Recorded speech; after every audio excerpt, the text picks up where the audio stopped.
Pedasnya nampol, pedas gurih, isinya 1 kilo lebih, harganya 30.000. Ini orang jualan apa sedekah sih guys. Ini udah halal banget buat kalian kalau mau beli buat pesangon di rumah. Ini udah worth it banget cuy. Lihat. Rasanya tuh rasa crispy pedas. Jadi pedasnya nampol banget. Pengen.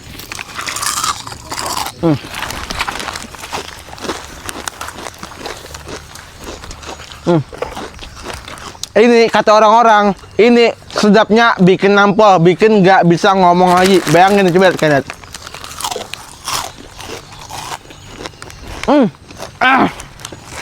Harganya 30.000 dapat 1 bal kayak gini. Kalau kalian beli 2 itu udah pasti gas ongkir. Rasanya udah pasti nampol kan dan juga halal. Buat kalian mau, silahkan cek link di bawah.